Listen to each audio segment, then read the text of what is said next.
Y lo que pedía yo eran cosas no para mí. Mi campaña fue reglas claras. El Estado administra cerca de 14.000 millones de dólares. Ninguna empresa puede competir con el Estado. Yo le pregunto, ¿cómo hacemos los bolivianos para poder invertir en Bolivia con seguridad jurídica? Presidente, yo soy un empresario que quiere reglas claras para que la inversión que haga se justifique. Álvaro García Linera presionaba para ser dueño y al mismo tiempo presionaba a este otro, ¿cómo se llama el drogadicto este que habla fuerte y ahora no aparece? Quintana. Los dos presionaban por diferentes lugares para ser dueños también de Aerosur. Y Sebastián, cuando se hizo, en teoría que era en el 2004, los delitos impositivos eran del 2004. ¿Cuánto tenía? ¿3 años? ¿4 años? No, pues Sebastián tenía 14 menos 6, Claro, 4 años tenía. 8. Claro. 8 o 6 años. Entonces es el pícaro más joven que ha habido en la historia del mundo. Claro. Carajo, un tipazo, ¿no? Y ese fue el momento, digamos, de donde estuvo, por lo menos mi mujer, y estuvimos muy, muy apenados. Estos Pokémones son de Sebastián. Ahí está. Ahí está. Ahí está Sebastián, del que estábamos hablando. Ajá, pero vos ¿te vas a quedar acá con nosotros o no? Ah, no, tranquilo, si querés. Y yo después la abuelo eso. Dale. Gracias, Chiqui. Chiqui, cara de sapo. Eso no lo borré. Ese no lo borré. Tío, muchísimas gracias por recibirme aquí en su casa. Ya pues, Capi.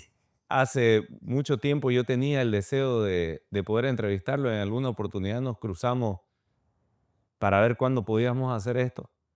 Y quiero poder conversar desde todo lo que vivió aquí en su transición de venirse a los Estados Unidos, cómo fue separarse de su tierra, de lo que había logrado. No, pues esa parte, digamos, es una parte que la tengo olvidada, porque yo aprendí de que las cosas malas hay que olvidarlas. Eso es muy importante, Capi, o Eduardo, ¿cómo te digo? Capi, ¿no? Capi, pues Capi.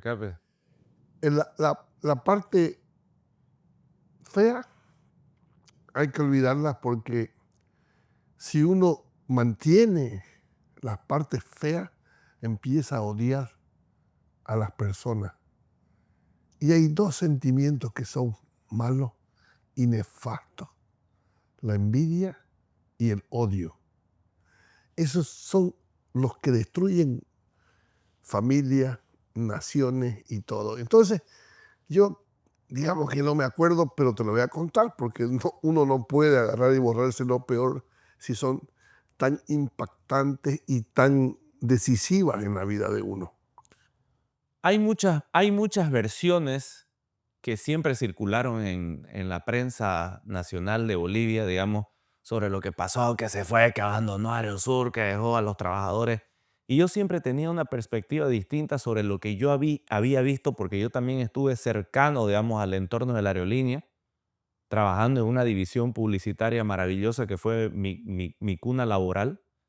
Y yo vi otra figura, pero yo quiero saber qué fue lo que pasó realmente, desde sus palabras, porque la gente dice todo, la prensa dice todo. La gente, pues, la gente y la prensa a veces le gusta lo que sea impactante y sobre todo en todas las noticias debe haber el villano y el pobre, ¿no? Y se llama, en lo que yo he llamado, el síndrome de la novela mexicana, en donde hay un tipo malísimo y hay una pobre víctima. Generalmente es un hombre y una mujer, ¿no? Y generalmente, bueno, y la mujer o el hombre puede ser malísimo, pero como es la víctima es buenísimo. En el caso mío, el tema fue muy sencillo. Yo era un tipo bien sucedido, tenía todo lo que mi vista quería, mi familia vivía muy bien, yo no tenía que guardarme ningún secreto porque no había secretos, no existen secretos en mi vida. porque también yo sé que la ausencia de secretos te hace libre.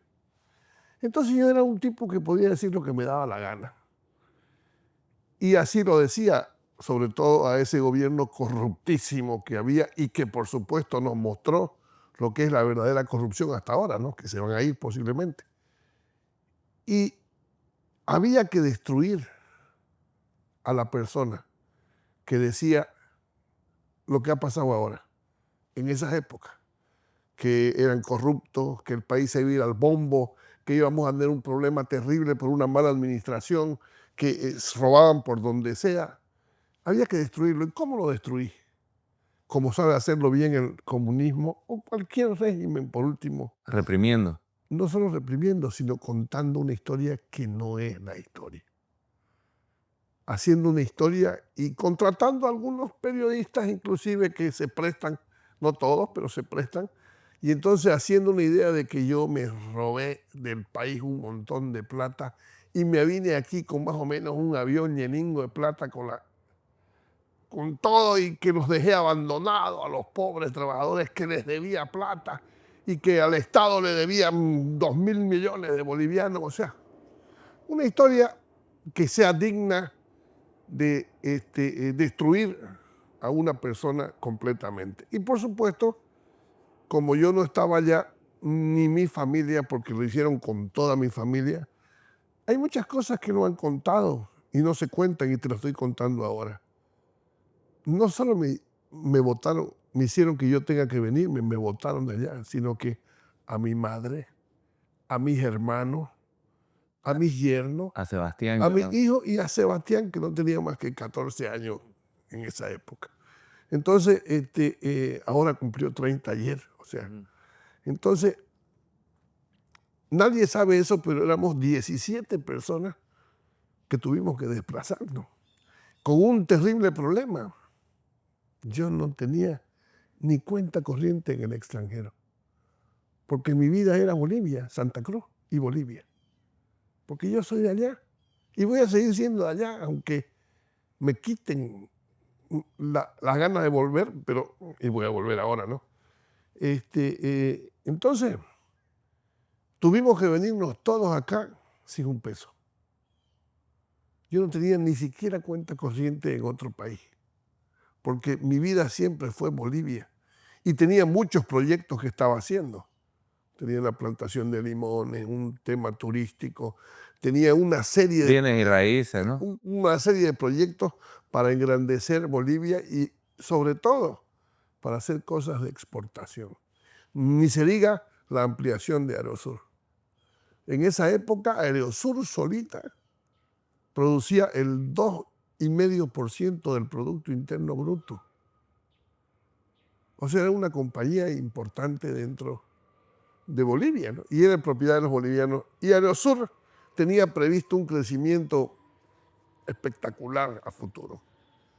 Pero había que destruir a este tipo que tenía todo lo contrario a la ideología de esta gente, a la forma de robar de esta gente y por supuesto no pertenecía al imperio incaico. O sea, era un tipo que no tenía cara de indígena, pero la empresa tenía una gran función social. Era la ficha perfecta para corretear. Exacto. Si se quería destruir y darle un ejemplo a un empresario, era este que parecía el más fuerte. No te olvides que en esa época ellos lo agarraron preso a Leopoldo Fernández, que era en teoría el político más poderoso en su región. O sea, si había alguien poderoso en esa época, era Leopoldo en su región. O sea, Leopoldo en su región era más del 50%, ¿no? Entonces, todo ese territorio le pertenecía como ningún otro. Él era el rey, en realidad, de Pando. No, los otros no llegaban ni a la canilla del poder que tenía. ¿Y qué hicieron? Se lo sacaron, se lo secuestraron, Adentro. se lo llevaron, le achacaron, le hicieron. Ellos mataron, ellos hicieron y lo achacaron a Leopoldo. Y se lo llevaron. Que años después Y felizmente toditos se acomodaron y nadie dijo nada. Y así ellos fueron probando. Después, con el caso del terrorismo, lo corretearon a todos los cívicos. Todos los cívicos quedaron totalmente correteados y con el caso mío, ¿qué empresario iba a querer hablar en contra? Ninguno. Entonces, ellos hicieron bien. Claro, y usted era una voz rebelde, digamos. Yo era ni siquiera era una voz rebelde, era una voz que alertaba a ellos mismos, porque yo hablaba con ellos y les decía, ustedes están robando. Pero se animó a decir cosas que nadie más se animaba. Exacto. Cuando más fuerza tenían ellos. Y lo que pedía yo eran cosas no para mí. Mi campaña fue reglas claras. El Estado administra cerca de 14.000 millones de dólares. Ninguna empresa puede competir con el Estado. Ninguna empresa puede competir con el Estado, con el Estado, con el Estado. Y qué bien que sea así. Presidente Morales, durante su ausencia, el vicepresidente declaró que administra 14.000 millones de dólares y que ninguna empresa puede competir con el Estado. ¿Es el deber del Estado competir contra las empresas que invierten en Bolivia, peor aún si son bolivianas? ¿No será que esos recursos pueden ser usados en otras actividades tendiente a proteger al ciudadano? Yo le pregunto, presidente, ¿ese es su deseo? Presidente, ¿eso es lo que usted prometió a los bolivianos? ¿Qué hago yo con mis 1.500 trabajadores que son como mi familia? ¿Qué les digo? ¿Cómo puedo competir yo con un Estado aplastante si cada vez que digo algo que no le gusta, manda a todos los funcionarios que encuentra a hacer investigación queriendo involucrarme en cosas que no he hecho? Yo le pregunto, ¿cómo hacemos los bolivianos para poder invertir en Bolivia con seguridad jurídica? Presidente, yo soy un empresario que quiere reglas claras para que la inversión que haga se justifique. No hay un país si no hay reglas claras. No existe. No hay forma. En realidad nada, ¿no? No hay. Imagínate, vos vas a jugar fútbol, que es el deporte que le gusta a todos, ¿no? Y resulta que llegas allá y no. Ahora las reglas eran, este equipo tiene 12. Porque se han pesado todos y son más flacos. Entonces, como son más flacos, mira, lindo, ¿no? Claro, los aviones. Claro, como si estuviera yo aquí en esta casa hermosa. Porque pasan los aviones y entonces me parece que soy yo el capitán. Se inspira.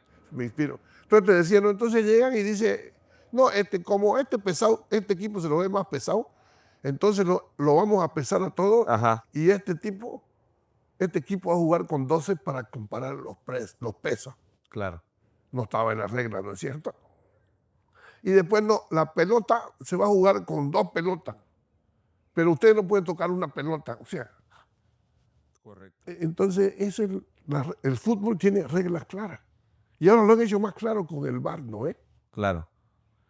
Y dentro de esas reglas claras, que yo vi todo muy de cerca, ¿cuáles fueron las reglas que comenzaron a obstruir su camino? No, Porque yo vi muchas cosas ya, digamos. no. O sea, entonces ellos decidieron, la aviación es un tema terriblemente frágil y terriblemente sensible a cualquier alteración del mercado, la aviación.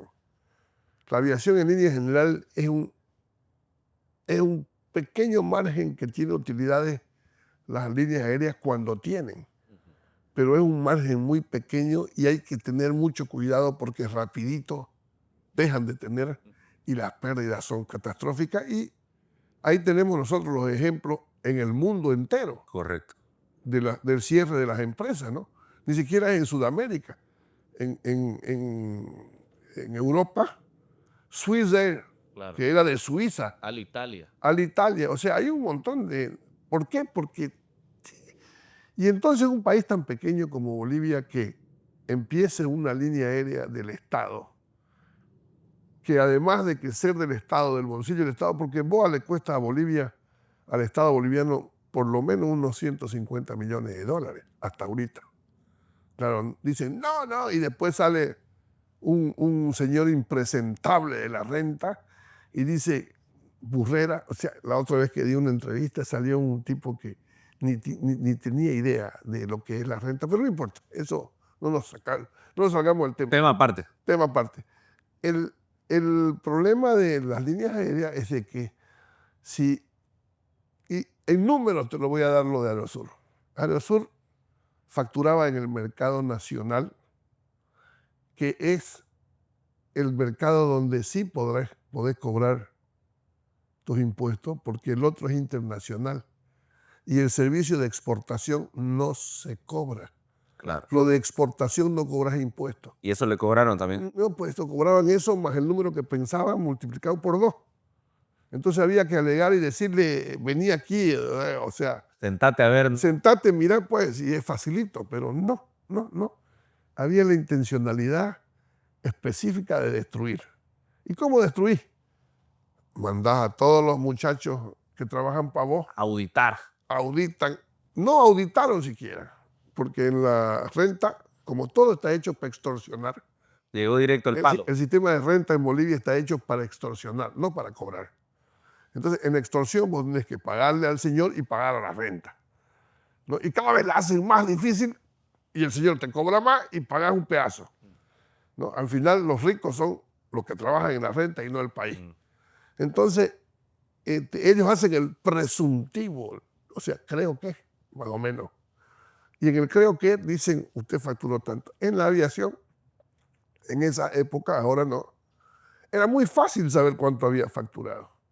Vos te ibas al aeropuerto o a la DGAC o a SANA y sacabas todas las copias de los pasajes porque tenían ellos y sumabas, ni siquiera multiplicabas.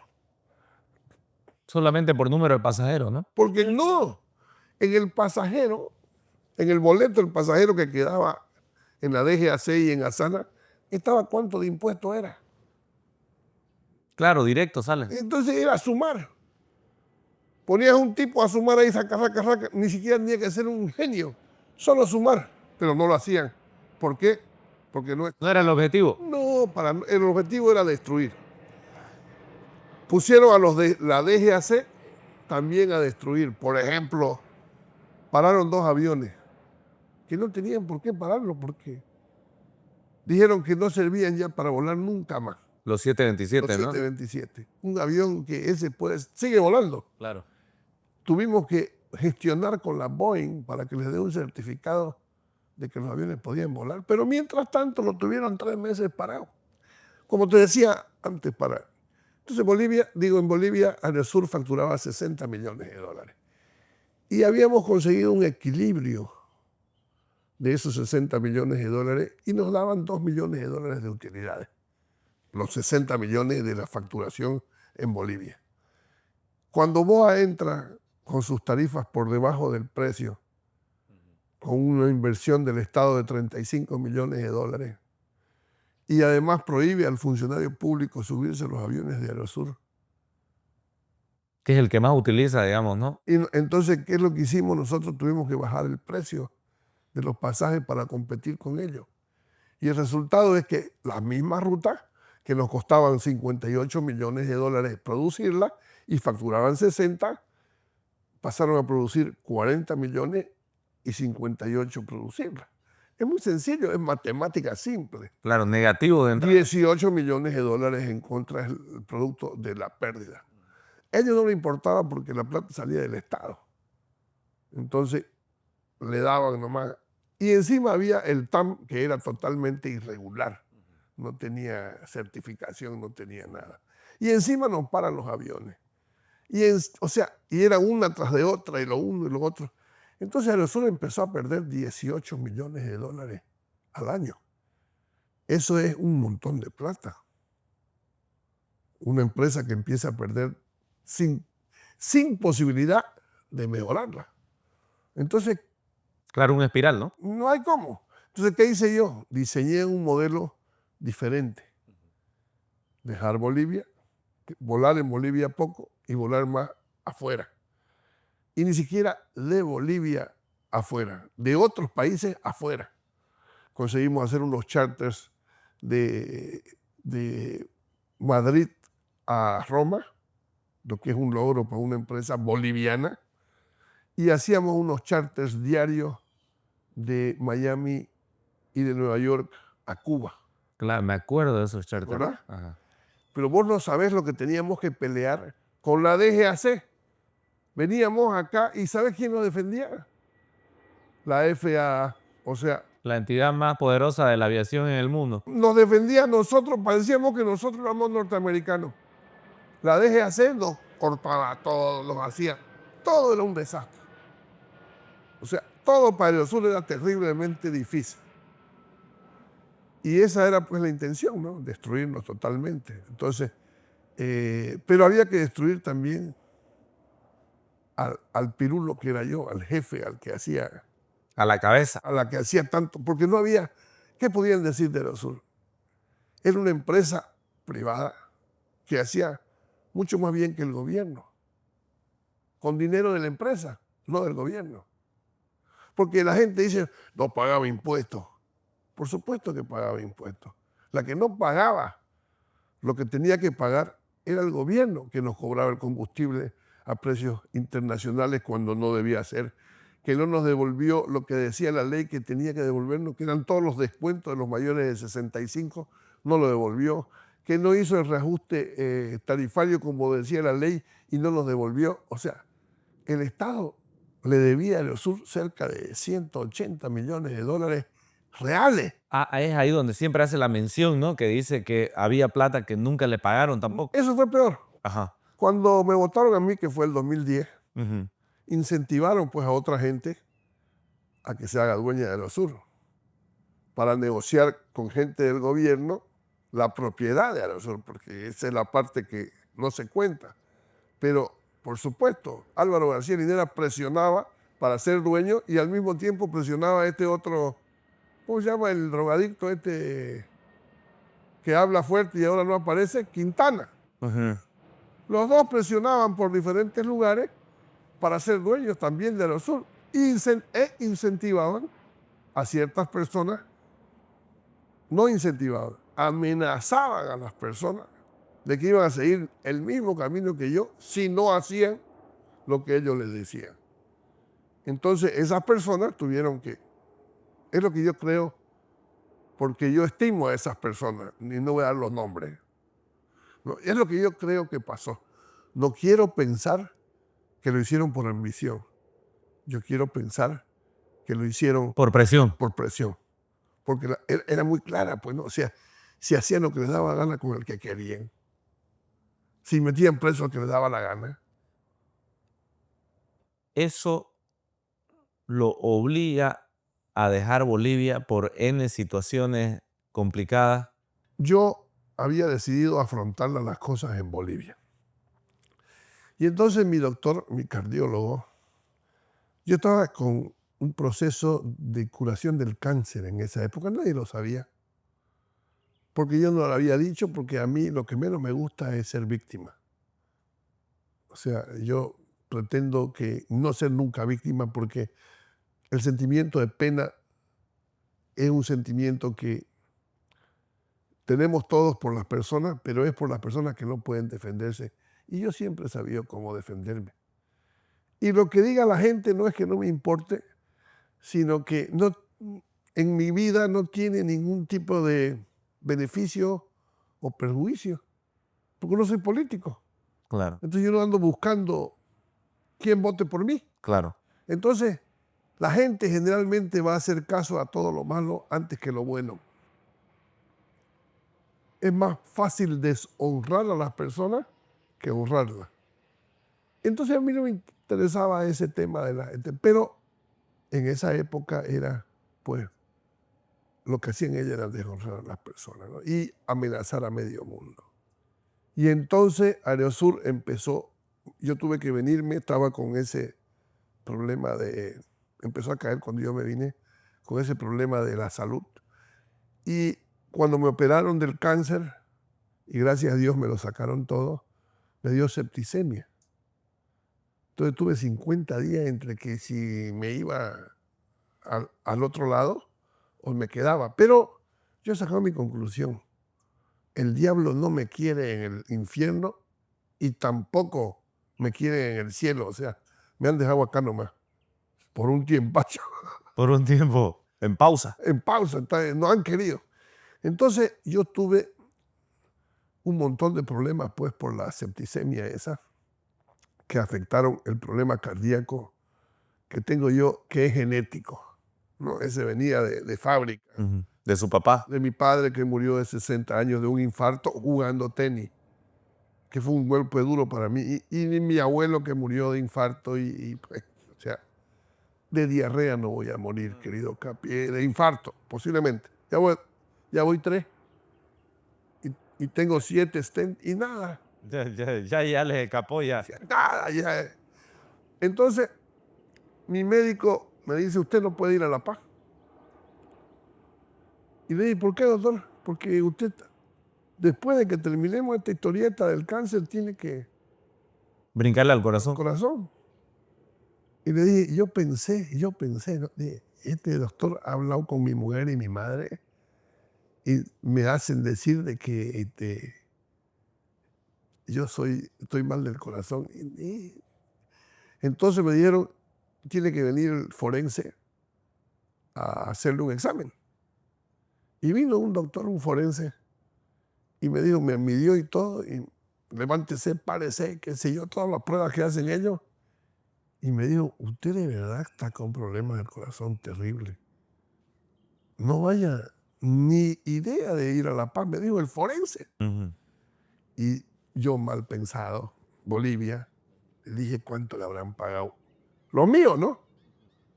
A este hombre para que me diga que no puedo ir a La Paz. Yo quería ir a La Paz. Y las chances de que esté preso Era 90%. 104%, no 90. Eso era 100% más un porcentaje. Chirola seguro. Era Aterrizado y tiqui esto. por, ¿cómo se dicen? Por prevención, ¿no?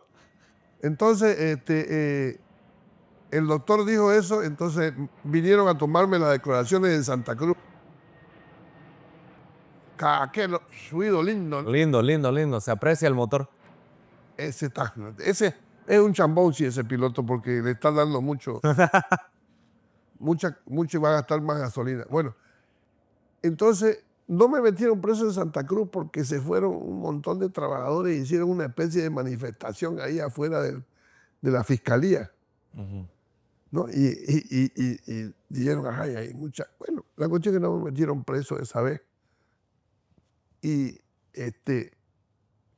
después el fiscal apareció para decir otras cosas. No voy a entrar en esa historia porque voy a actuar como ellos y yo no actúo como ellos. Y entonces quedó claro de que la intención era realmente meterme preso. Y los doctores decían, no puede ir a La Paz, no puede ir a La Paz. Entonces me fui a hacer un chequeo del cáncer que tocaba hacer, porque cuando te da cáncer, los primeros 2 chequeos son cada 3 meses, después de que en teoría te han curado, son 3 meses y 3 meses, a los 3 meses otro chequeo y después a los 6 meses y de ahí al año, hasta el año 5º, que es donde ya, Descartan si todo. no te ha vuelto, estás sano. Pero yo pues iba 6 meses del cáncer sucho, Claro. en el riñón. Y no podía darme esos lujos y tenía que hacerme chequear. Entonces los médicos me dijeron, mire, usted no puede ir a La Paz, lo van a meter preso. ¿Y qué hacemos si sale de nuevo cáncer? Si aparece de nuevo. Se muere, digamos. Entonces me dijeron, váyase a que lo chequeen, un doble chequeo en Brasil y en España. Y me fui a hacer un doble chequeo para eso. Y en lo que me fui a hacerme el doble chequeo, con carta, o sea, le mandamos una carta a la fiscalía indicando que estaba yendo a esto, no es que salí por la puerta de abajo, por atrás. Claro. No, Como dicen. como dice. Me fui a hacerme el chequeo. Y en el chequeo salió, o sea que no tenía nada, gracias a Dios. Entonces, mi doctor del corazón dijo, entonces el siguiente, él tiene que hacerse ver el corazón. Estaba yo en España cuando salió la orden de aprehensión. Me acuerdo yo ese día perfectamente. O sea, si había avisado yo que estaba yendo, ¿por qué hacen una audiencia y ya no estaba yo? Si sabían que no estaba, porque no es que me había salido. estaba todo avisado. Y entonces, al salirme, seguramente era calculado por ellos. Ya era un esquema de trabajo, ¿no? Claro, porque si me hubieran metido preso, de repente hubiera habido algo de convulsión, Claro. ¿no? Porque había muchísima gente, digamos, que todos esos días, todo ese tiempo, no días, tiempo digo, porque fueron unos 3, 4 meses, hacían hasta vigilia afuera de su casa. Correcto. Le agradezco mucho a esa gente por el aprecio. Pero ahí también engordé, porque como no me dejaban a mí tampoco salir de mí, yo le echaba de nuevo. Claro, Y de fui lindo. adelgazado. La mejor dieta que hice, pero claro, es fea, ¿no? Pero la mejor dieta fue la septicemia. Ay, miércoles, ¿por qué? Porque en 3 meses adelgacé 27 kilos. Se secó. No, quedé bien. Y como estaba inflado, quedé bien. Miércoles. Ahora otra de esas sería buena, Pablo. No. Aquí yo, como no sé mucho de agricultura, digamos, está claro, se nota que soy un tonto, un opa, como dicen allá, un sonso mejor. Le planté estos árboles muy cerca y se pelean entre ellos. Este de aquí, un achachairú, y este otro achachairú, y este es un mango. Y acá tengo un tamarindo. Todo lo dejé así tan cerca, y acá tengo una lima. Todas son árboles de allá, por si la pepa. Esta es una lima que el otro día la traté y dio 2 limas ya. Le dije, si no da lima te mato, le dije. ¿Y ya dio? Ya dio 2 limingas, nos la comimos con mi mujer el otro día. Esta es unas mandarinitas raras, Ah, mira, chiconas, ¿no? chiquitinga y acidísima, como para invitarle a la suegra. Mira, oh. Me va a regalar una entonces. ¿De qué era tu suegra? Deja Bolivia. ¿Cómo fue el cambio? No, pues estaba en España.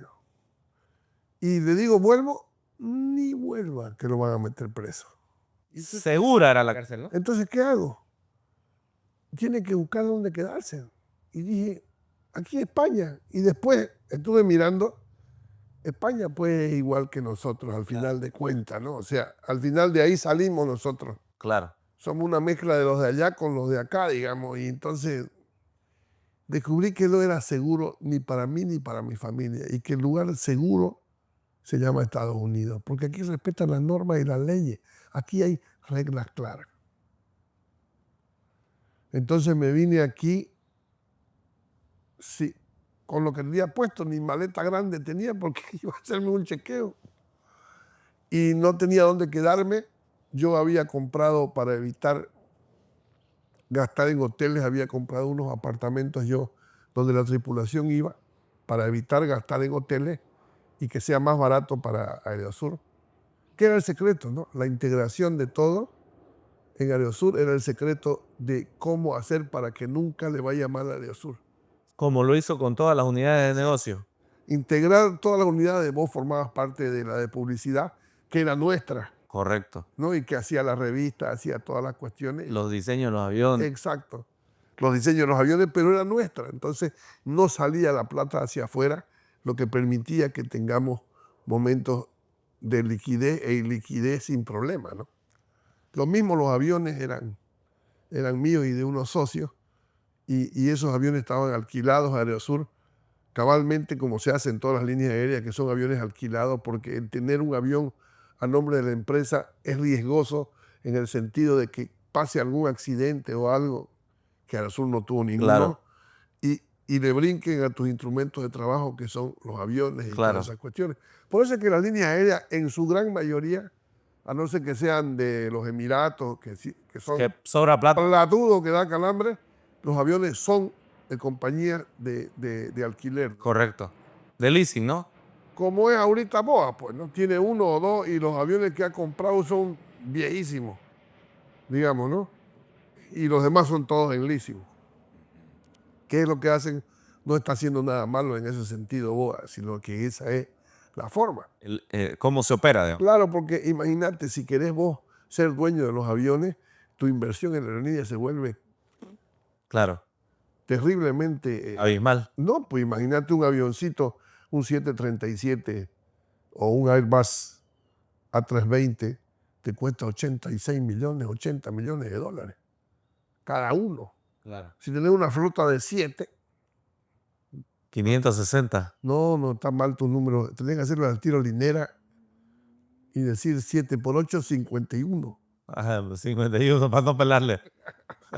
No, así era Claro. el Telené. 560 millones de dólares para hacer una línea aérea es pues ridículo. Y para comenzar encima, ¿no? Claro, es pues ridículo. Entonces, ¿qué hace? Que se lo gaste otro en los 560 y vos le alquilás ese mismo avión por $300,000 al mes, 250,000, que están ahorita, que están carísimos, por el número que sea. Y lo vas pagando el alquiler y no te descapitalizas. Entonces, suponiendo que te cobren $300,000 por avión, te van a cobrar $1,000,000 como prepago, vas a gastar 7 millones en vez de 560. Claro, Así de sencilla claro. es el número. Pero a la gente pues le dicen, no, los aviones no eran de Aerobús. O sea, Show. claro. Y sin embargo ellos hacen lo mismo, digamos. ¿Y por qué hacen lo mismo? Porque es la forma de hacerlo. Correcto. Entonces yo no pude volver y me vine aquí y aquí apliqué a un asilo político y aquí me concedieron el asilo político que después se transforma en residencia permanente y después en ciudadanía, ¿no? Ese es el proceso. Entonces yo me siento muy tranquilo porque de verdad este país me ha tratado muy bien, me ha protegido muy bien. Todos mis hijos ya son norteamericanos, mi mujer también, y nos acogió, pues, ¿no? Y nos protegió. Y me permitió, en sus reglas claras, trabajar para construir todo lo que perdí en Bolivia. Porque en Bolivia básicamente perdí el 95% de las cosas que tenía, donde incluyen gente que se robó de forma alevosa, gente que aumentó, pues, ¿no? La historia que un pica, un ladrón, es lo uno, es lo otro. Y como no hay nada mejor que patear a un borracho o a un caído, eso fue Le lo que dieron pasó. con todo. Claro, claro. Pero lo importante es lo que está aquí, tu conciencia, que no tienen muchos allá, ¿no? Entonces lo importante es cómo te sentís vos. Y mi conciencia está totalmente tranquila y yo creo que nadie en mi época ha hecho lo que Aerosur y Humberto Roca y la gente de Aerosur hizo por Bolivia. En términos impositivos también, porque pagamos un montón de impuestos. Claro, eran unos números abismales, ¿no? Claro, y además en lo que nos cobraron extra, en combustible, lo que no nos pagaron. O sea, tengo un juicio ganado, no me pagaron 80 millones. Y cuando se murió Aerosur, el gobierno se agarró 3.800.000 de la cuenta de Aerosur y en vez de dársela a los trabajadores, se la embolsilló él. Cuando la ley dice que el primero que debe ser pagado es el trabajador. Antes que el Estado, antes que todo el mundo. Recuerdo perfectamente que habían robado hasta los motores, ¿no? De los 737.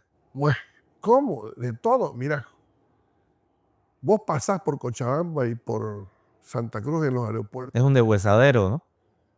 Hay 14 o 15 aviones. Ahí ni uno tiene motor. Ni uno tiene motor. O sea, a ver, Capi, decime, ni David Copperfield lograba esa hazaña. ¿No ves? Desaparecieron. Los motores son grandes y están altos. En fin, los del 737 están bajos, pero los del 737 están allá arriba. Y hay uno que está adentro, metido. Ahora hay que sacarlo al medio. Claro, o sea, ¿cómo puede ser que 42 motores desaparezcan? 42. ¿Quién es responsable? ¿Quién los tenía en su custodia? El gobierno. Las autoridades, ¿no? Claro. El gobierno. El Ministerio Público. Es como mi auto. ¿Dónde andarán? El otro día vi que sacaron una foto de uno y decían, miren este auto hermoso en La Paz. Otro color. Y le digo, ¿Cuál era? ¿Cuál era? el Nissan, el GTR. Ah, hermoso. Ese era el adulado de Humberto. Claro, y le digo, ¿y este al final lo vendiste? No, me lo robaron, me dice. Otro tono ya, otro color. Vaya uno a saber dónde estarán. Pero como te dije al principio, hay que olvidarse. Al final lo material es lo material. Va y viene. Al final yo sé cómo se hacen las cosas y lo estoy haciendo acá. Y eso que aquí en Ralentino, Claro. porque cuando yo llegué aquí, me pusieron stent porque tuve problemas en el corazón, como había dicho el doctor, tenía razón. Dije, como estaba entre que me moría y vivía, esa era la historia, decidí hacer el negocio más seguro. Bienes y raíces. Bienes raíces, pero para alquilar. Como este país tiene también reglas claras para el alquiler, el que no paga se va. No es que se queda. No es que hace una historia y después la víctima es el alquilante y no el dueño, allá, ¿no? Claro. En Bolivia falta ser la víctima el que no paga el alquiler. Si no, la víctima es el dueño que no recibe el alquiler. Claro. Aquí en Estados Unidos no existe víctima, existe el que cumplió y el que no cumplió. Claro. Blanco o negro. Y el que no cumplió tiene que irse. Y aquí en un mes tenemos afuera al inquilino que no paga. Entonces yo dije, a ver qué negocio hay que no, porque yo a mis hijos los tenía ya designados para cada función en las diferentes empresas que tenía yo allá en Santa Cruz. Entonces ellos iban a ir a trabajar en esas empresas. Pero pues se acabaron, ¿no? Y llegué aquí y los niños no sabían hacer otra cosa sino lo que iban a hacer. Correcto. Y Verónica, mi hija mayor, que es arquitecta, era la dueña de la imagen corporativa de Aerosur, porque iba a ser la sucesora en Aerosur, y no sabía otra cosa. O sea, pese a que había estudiado arquitectura, más sabía de imagen corporativa porque trabajaba junto con vos, pues no era. Casi todos los días la veía yo, Verónica. Bueno, entonces, resulta que llegué aquí y ¿cómo qué? En un mundo diferente, en un mundo donde nunca se me había ocurrido hacer, pese a que mi mujer me decía, vos tenés que... Y yo le decía, no, todo Bolivia, todo Bolivia, todo Bolivia.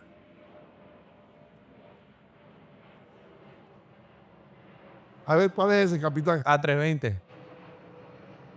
Ah, sí. De los nuevos. De los nuevos. De con Charlottes. Claro. El otro día nos discutimos. Ahí dije que era. Claro, este es que me había equivocado yo. Este con Charlottes. Entonces, decidí que el negocio aquí era empezar con los apartamentos que había comprado para la tripulación de Aerosur, que eran míos, nunca fueron de Aerosur. Y comprar otros más que llegué yo cuando todo estaba en el suelo aquí. Claro, los precios se habían tirado, ¿no? Que habían ido abajo. Entonces conseguí unos centavitos, con eso compré y por supuesto hice unos negocios porque después vendí uno que lo compré en 1 y lo vendí en 8. Ese fue buenazo ese negocio y con eso aumenté la cantidad de... Y en eso estamos ahora, ¿no? Lo maneja Sebastián. Correcto. Sebastián es el dueño de los inmuebles y va a crecer porque ahora hemos decidido quedarnos con los pequeños edificios de apartamentos y salirnos de los apartamentos que están así porque las asociaciones... Muy complicada. Y pícaras. O sea, hasta aquí también hay. Claro. También hay aquí vivo. Claro. No es que no haya. Y esas asociaciones te cobran un montón de plata Y full burocracia, ¿no? y además te exigen que le mandes quién va a ser el inquilino y tardan 2 meses. O sea, Claro. Estados Unidos ha entrado en una dinámica burocrática dañina que este presidente quiere cambiarla y corregirla. Pero yo veo aquí los síntomas de allá en muchas partes burocráticas. Y eso fue lo que hemos hecho. Y después, por supuesto, Humberto y Verónica y todos mis hijos, los 4, están dedicados a la fabricación de comidas congeladas en una plantita que han hecho. Pero han sacado una línea de productos bolivianos, que son la salteña, el cuyapé, el sonso, la puca y los rollitos. Espectaculares los probé. Y se llama Ubis. Y han conseguido sabores espectaculares y están metiéndolo en el mercado norteamericano. Que es un mercadazo, ¿no? Ellos van a seguir esa línea y van a conseguir hacer un imperio de eso aquí, ¿no? O sea que yo calculo que en unos 5 años van a ser unos tipos platudos Con ese negocio. con ese negocio. Además han conseguido hacerla, todos los productos lo han conseguido hacer industrialmente. Quiero que me cuentes. ¿Qué parte? ¿Que me los como todos? No. ¿Cómo lo lograron hacer? Porque para hacer el repulgue. Es una historia interesante, pues, no es una historia cuando ellos decidieron entrar en ese mercado, yo me alegré porque yo era culpable en parte de no haberlo hecho que trabajen desde chiquititos pensando que les iba a entregar unos imperios, pues, ¿no? Y ahí un consejo a todos los padres: hay que hacerlos trabajar desde más jóvenes para que entiendan que cuesta, que no es una... No es un azar de la vida. Claro, pero mis hijos, yo estoy muy feliz porque han salido trabajadores y han salido sin vergüenza de hacer las cosas, porque hay mucha gente que dice, no, yo no veo a Humberto que va y compra las cosas, él las carga, yo la veo a Verónica que va ahí en la cocina, yo lo veo a Sebastián, por ejemplo, que va inclusive pinta, no necesita hacerlo, pero me encanta porque es así que se sabe. Vos no podés exigir a ningún trabajador nada si no lo has hecho vos, Claro. si no sabes cómo hacerlo. Muy buena analogía. Claro. Si no sabes cómo diablo se hace esto y no lo sentís vos, no podés exigirle. Pero si vos vas y lo haces y sabes lo que te cansás, sabes cuánto exigirle. Y sabes hasta qué punto están trabajando bien y hasta qué punto no. Tenés que entender eso. Entonces, mis hijos están haciendo eso y me encanta. Yo los veo y al rato digo, no, pero si podés contratar. Pero no está bien. Tienen que aprenderlo, ¿no? Entonces, el proyecto tanto el de los inmuebles como el de la comida, son ambiciosos y son grandes. Y ellos tienen la fuerza y la edad para hacerlo. Yo me dedico ahora soy dictador. Pero eso es otro tema. No quiero llegar todavía a eso. Ahorita vamos a llegar a eso. Por eso ahora soy dictador. Es el nuevo título que tengo. Entonces, resulta que nosotros buscábamos salteñas aquí y las salteñas que hacían por acá la mejor era más o menos y las demás eran feas. Pero uno las comía porque no había otra. No había otra ya que lo habían botado de allá, Claro. de Bolivia. Y sin derecho a volver porque no nos dieron ni pasaporte. El consulado no atendía. Nada en esa época. O sea, directamente habíamos quedado sin país. Entonces apareció un señor con las mismas condiciones de Bolivia, de huida de Bolivia, que trajo a su mamá. Y su mamá dijo que sabía hacer salteña. Uy, dijimos nosotros, aquí es el momento.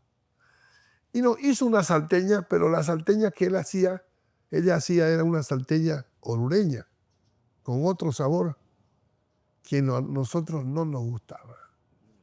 Entonces yo le dije, bueno, niños, dejémonos de carnavales, vamos a hacer nosotros nuestra salteña. De la forma que más nos gusta. Del sabor que nos gusta. Ya. Entonces, ¿de dónde sacamos la receta? Nadie nos la va a dar porque todos cuidan su receta como si fuera un secreto. Entonces nos fuimos a YouTube, ¿no? Esta plataforma maravillosa. Increíble, ¿verdad? Por YouTube se fijaron cómo hacer Claro, salteña. pues, cómo hacer salteña. Uno en YouTube pone de todo y sale todo. Sí. Cómo reírse de su suegra también sale.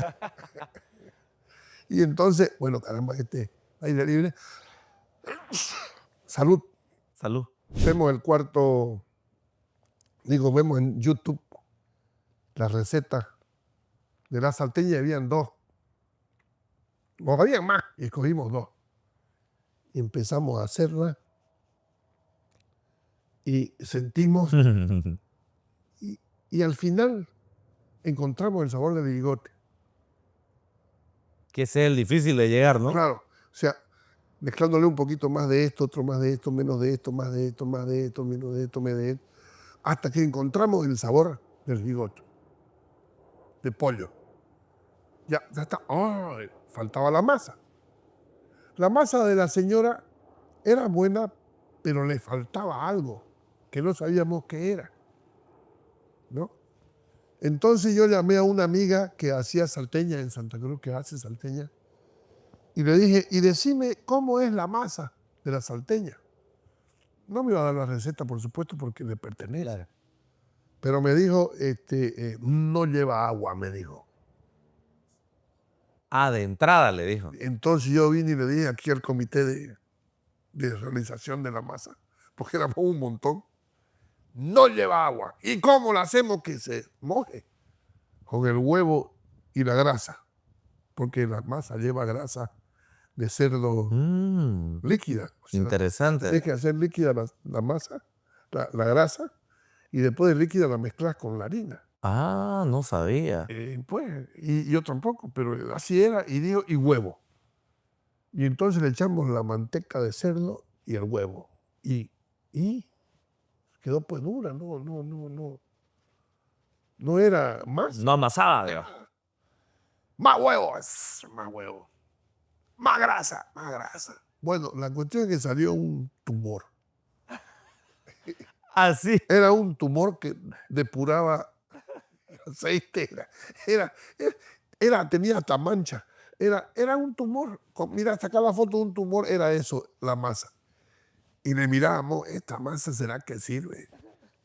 Bueno, hicimos la salteña con esa masa de tumor. Full acidez. ¿Cómo que acidez? Los hígados de dos de los... Colapsaron. ¡Ata! Así que tuvimos una semana, paramos la prueba porque quedaron mal del hígado. A punta de boldo, 2 semanas. Y al final le echamos agua y conseguimos la masa. Y al final conseguimos el sabor y la masa. Y a esta familia que la estaba pasando mal aquí porque de verdad no tenían ingresos, le dijimos, ¿por qué no hacen eso y lo venden en la feria de los malls, ¿no? De Aventura, de El Sogras. Y eso hicieron. Y entonces yo era el tester. Yo probaba. Y su gran problema era el repulgue. Porque no cualquiera repulga, pues. No cualquiera repulga. Claro, es con maña, pues, ¿no? Y el repulgue es muy importante porque el repulgue es el que sella la salteña y evita que se reviente. Claro, sostiene el jugo y todo, ¿no? Lo que pasa es que el jugo hierve adentro y al hervir se expande, hace presión. Por eso es que las salteñas son tan bonitas, así gorditas, por la expansión del gas interno. Por eso tienen esa forma. Y entonces cuando no está bien hecho el repulgue, ¡Pum! por ahí el pico de tetera se hace y se bota todo el... Claro, ingeniería pura una salteña, ¿no? Es una mezcla de ingeniería química y gastronomía. La salteña es todo un interesantísimo. Una ciencia. Pero el sabor es espectacular. Entonces, cuando ellos ya estaban haciendo y empezaron a vender más, estos niños míos decidieron que era interesante y decidieron hacer ya la planta. Ese es un turbohélice. O un TBM, jetcito. un TBM 900, hermoso ese avión. ¿Sí? ¿Sí? ¿Te gusta? Me encanta. Bien, a mí esos chiquititos son más dolor de cabeza que aviones prácticos. No, pero hermoso ese avioncito.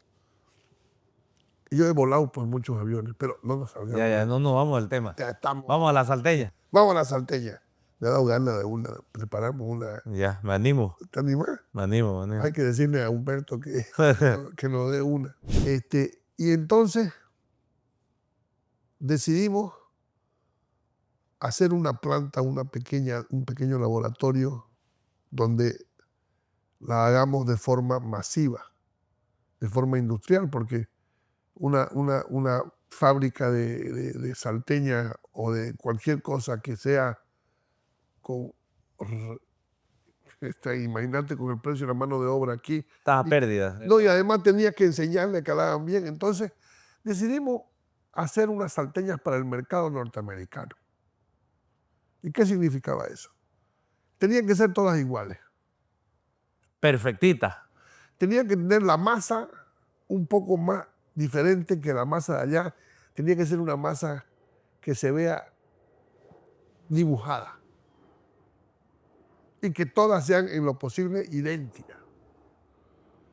Decidimos de que había que aumentarle un poquito de dulce porque el gusto norteamericano tiende a lo dulce. Es más dulcero, ¿no? Es más, si vos probás su salsa barbacoa, es dulce. Si probás el maíz, es dulce. Claro. O sea, el ketchup es dulce. Si probás todas sus cositas, son Dulce. más dulces que... Entonces había que agregarle algo y había que sacarle algo de jugo porque no saben comer y se van a manchar y nadie más va a comer después. Claro.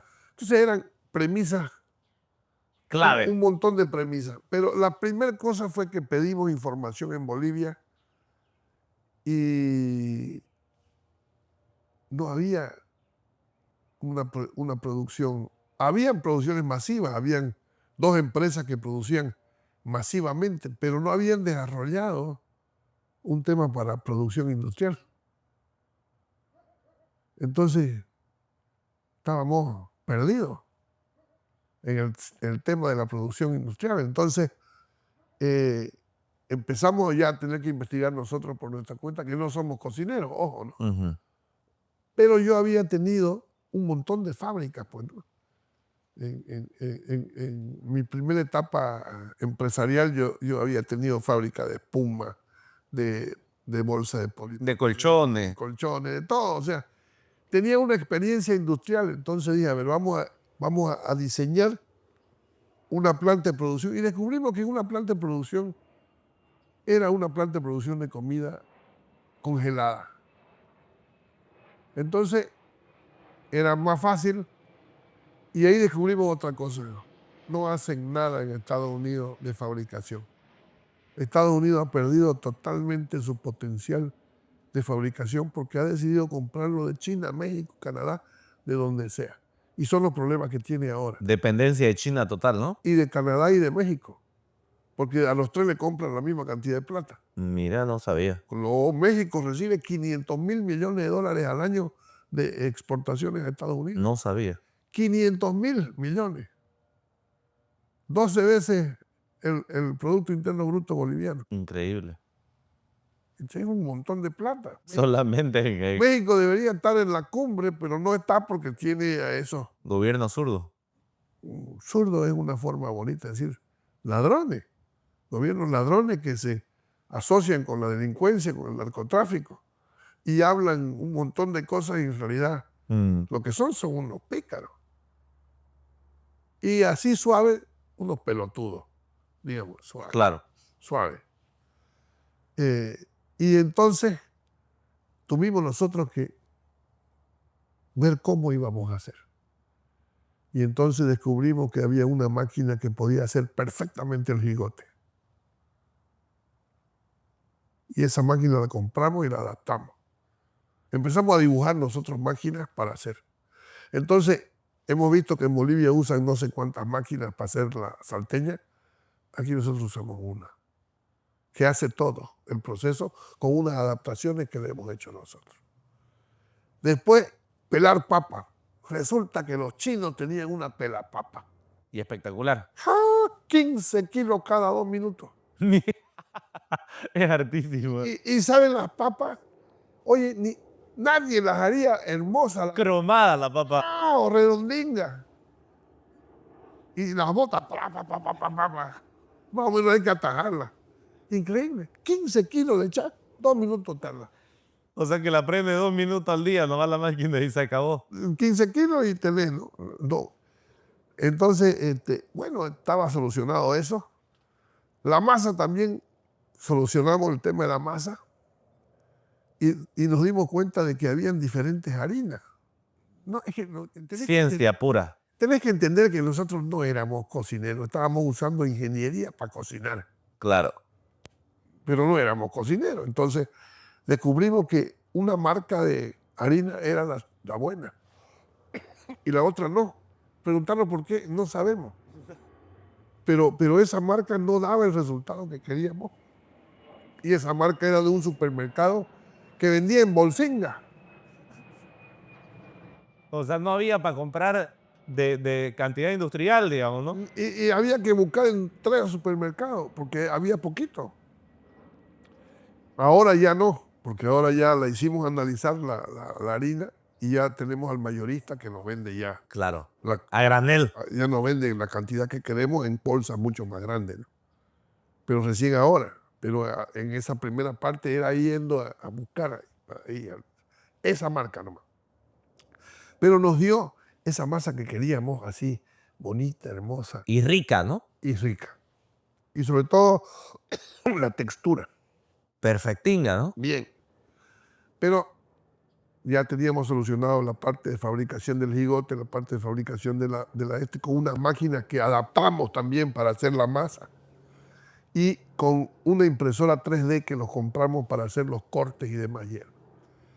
Y entonces fuimos a un señor argentino que vendía los sellos esos para hacer empanadas, ¿no ves? Que pa, pa, pa. Y salen las empanadas. Claro, hecho. Y le preguntamos si tenía algo para las salteñas, que eran diferentes a las empanadas. La empanada va echada, no tiene esa presión. Claro. Sí, dijo, sí, nosotros tenemos para empanadas bolivianas que son con jugo. Tenemos, dijo. Y nosotros, Aquí todo. y nos compramos. Era un sello igual, pero ¡pam! Hicimos, parecía un triceratopo. Feísima quedó. No, pues, así era El cacho. el cacho, era un triceratopo. ¿Has visto esos dinosaurios, no? Eso. Que era una salteñanga de este tamaño, más o menos, parecía que era grandísima y era por su cacho aquí, Claro, como los cosa. Sioux. Así, ¡za! Y entonces, no, dijimos, esto no puede ser. Entonces, en la 3D, en la computadora, en la impresora 3D, empezamos a copiar para hacerlo más chico y no funcionaba. 6 meses después, decidimos que no sé cómo hacen los chinos para copiar y hacerlo bien, pero a nosotros no nos funcionó. Así que decidimos hacer un molde de 0 kilómetros. Dificilísimo. Difícil. Entonces lo hicimos porque había que hacer algo que al apretar haga un enroque, para que quede, No explote, digamos, para que no explote. para que no explote. Entonces, ya yo me fijé y hicimos un diseño específico y después de 4 meses más teníamos la máquina que cerraba empanadas. Y esa es la que usamos ahora. O sea, Qué belleza. no se necesita ningún ¿Y experto. la van a patentar esa o no? Claro, está en proceso de patente. Esa Qué belleza. ¿no? Y después descubrimos otras formas más que lo hacían para que lo fabrique una persona que no sea el experto como es en Bolivia. Para que cualquiera pueda hacer una Si salteña. tenés un experto en salteñero en Bolivia, tus salteñas salen bien. Y si se va ese experto, hace otra salteñería, primero hace otra salteñería que te va a hacer competencia y te deja a vos con las manos atadas, ¿no? Entonces, esta no. Esta tenemos una fórmula, tenemos las máquinas y dice producto A la máquina tanto, el producto B tanto, y tan, y tin, y pon, Y ¡pum! y sale la salteña. Qué belleza. Y el que las está haciendo ahora es un señor de Wisconsin, que no tiene la más mínima idea de dónde queda Bolivia. Qué belleza. Entonces, no se necesita el experto. ¿En cuánto tiempo llegamos a eso?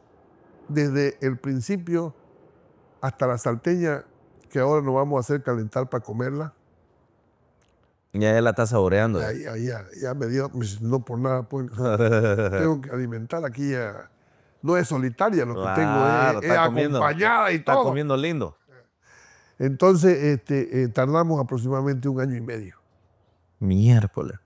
con todo ese proceso de saber cómo hacerla hasta que llegamos a las máquinas totales. Entonces, en este momento ya tenemos el diseño de la máquina integral que va a sacar la salteña, digamos, en un proceso continuo, ¿no? También sabemos perfectamente de que las salteñas hay que congelarlas, pero en un punto de cocción que no sea el final para que cuando las calienten queden ya con lo que deben hacer. Entonces ya hemos aprendido un montón de cosas que estos niños han ido, estos jóvenes, que ya no son niños, han ido aprendiendo a hacer. Y ellos han hecho su plan de negocio que incluye una cadena de comidas rápidas, pero de una calidad mejor, gourmet. No solo para vender salteñas, sino para vender otros productos que ellos mismos Como el cuñapé. y todas las cosas que van a fabricar ahí, porque van a hacer comidas italianas envasadas. Buenísimo, congelada. buenísimo. Entonces, ese es un proyecto interesante para ellos. Y ahora que yo estoy volviendo a Santa Cruz, voy a ver si se puede hacer para de allá exportar aquí, Buenísimo, aprovechando los aranceles bajísimos que tiene Bolivia con Estados Unidos. buenísimo. Hay mucho que hacer por Bolivia y en Bolivia, por eso quiero estar allá. No, me encanta más bien que podamos charlar acá y saltamos un proceso que quiero preguntárselo porque es clave y para conocerlo también desde su lado y tener este registro maravilloso. ¿Qué fue lo que más le costó de venirse a Estados Unidos? Yo tengo una ventaja. Mira la ardilla. Ah, bonita. Hermosa la ardilla. Hermosa, pero se come mi chirimoya. Mira, está comiendo. Claro, y ahí después se va allá y se come mi chirimoya. Y estas son mis chirimoyas. Estas son las que se roba la ardilla. Esa ardilla le he puesto esto para que no se las robe. Ah, aquí están las famosas bolsas, pero la ardilla la saca las bolsas, ¿no? La saca y se las come. Es una carajete esas ardillas. Mira, mira, mira, por ejemplo, mira, ¿ves? Mira. A ver, todavía no. A ver, veamos. Hay que ver aquí la chirimoya. A ver esta. No está todavía. Toda vez en su bolsita. Pero viene la... Qué belleza, hay todo tipo de frutos. Sí, y la chirimoya... Guayaba le falta. Tenía y se murió el árbol. Vos sabés que lo raro, mira, estas chirimoyas son medias moradas. Ajá. Y el mismo árbol da verde. Ah, qué belleza. Da chirimoyas verdes, mira. Qué belleza. Ahí, y morada. Qué belleza. ¿Por qué? No sé. Entonces, ¿qué fue lo más difícil de venirse a Estados Unidos? Ver el desarraigo es algo que... Duro. Duro. Los primeros 3 años yo veía la forma de volver, hasta que me di cuenta de que la mitad de Bolivia está podrido, la gente. Y no hay ninguna labor peor del gobierno para que no siga pudriéndose. O sea, se necesita urgente, ojalá que este gobierno que va a entrar trabaje en la educación y sacarle el odio que le han metido en la cabeza a la gente, la envidia que le han... A la sociedad en general, ¿no? A la sociedad en general, ¿no? Y más bien los eduque para evitar, para que trabajen en conjunto, para adelante, que no miren para atrás, que miren para adelante. Y lo más duro ha sido asumir que no podía volver. O sea, y ver cómo se iban haciendo bolsa las cosas que había construido en aproximadamente 30 años.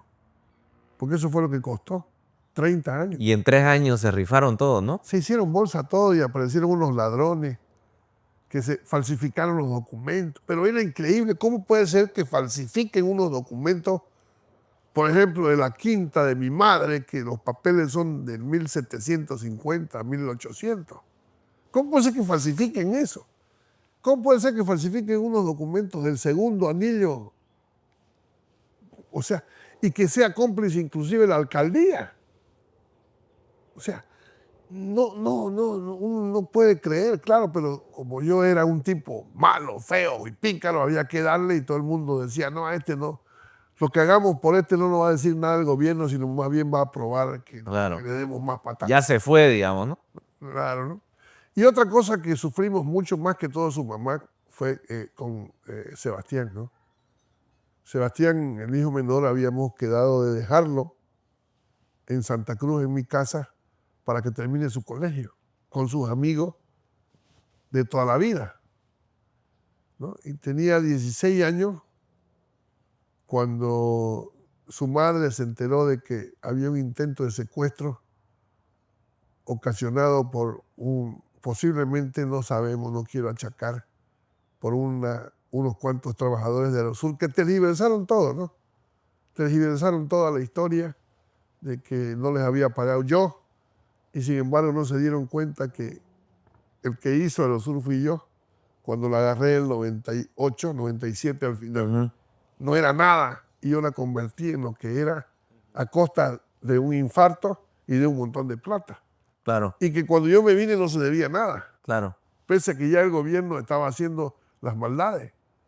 Entonces, y tergiversaron y dijeron un montón de cosas y siguen con esas cantaletas, pero bueno, tienen razón también en parte porque no se les pagó el finiquito de un cierre orquestado por el gobierno. Y el gobierno es el que tiene la plata que le daba para pagarse a ellos. Solamente que lo hicieron, a esa pobre gente le hicieron que canalice el odio hacia una persona. Como yo nunca me quejé de que no tengo plata, de que soy chofer en Miami, de que no, nada de eso, porque yo no soy de quejarme, como te dije antes. No me gusta hacerme la víctima. Yo tengo las capacidades para hacer lo que... Y me mandaron a Estados Unidos, que es en la Disneylandia de los empresarios. Claro. Las reglas están clarísimas. Es clarísimo. Si yo hubiera venido aquí a la edad que empecé en Bolivia, ahorita sería, no sé, tendría cualquier cantidad de plata. ¿Para qué? ¿No? O sea, sería requerinísimo. Pero tampoco la riqueza es lo que me interesa, es vivir bien. Aquí aprendí cuánto es suficiente, que eso es difícil de aprender. Y cuánto es suficiente es mucho menos de lo que uno cree. A ver, cuéntame un poquito esa analogía que nos va a servir de lección de vida. Ya. Yo, por ejemplo, en Bolivia tenía directamente conmigo, para no involucrar a otra gente. Ya. Yo en Bolivia tenía 80 autos de colección. Algunos eran caros, otros eran Colección. colección por cariño. Pero si yo usaba un auto una semana, tardaba 1 año y medio en volver al mismo auto. ¿Lo ves? Claro. 80 semanas. Por matemática, claro. Entonces quiere decir que era un bruto yo, un tonto. ¿Cuánto es suficiente? Mucho menos. ¿Qué es lo que estoy haciendo acá, no? Acá tengo yo mi mini colección. Tengo la grande, la grandota, la está pero en Dinquitois, en modelito. Pero en autos tengo 3 autos de colección. Me canso de uno, lo vendo y compro otro. Correcto. Y tengo los autos que me da la gana y los uso más. Allá tenía 80 No usaba ni uno. y la gastadera en batería y en sistema para... Tonto. ¿Cuánto es suficiente? 3, no 80, por ejemplo. Vino. ¿Te gusta el vino?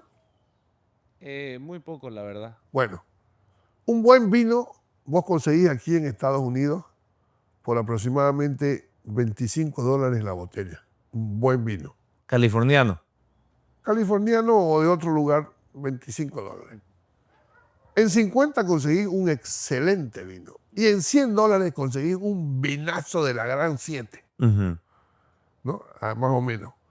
Pero hay vinos de $1,500 y de $2,000.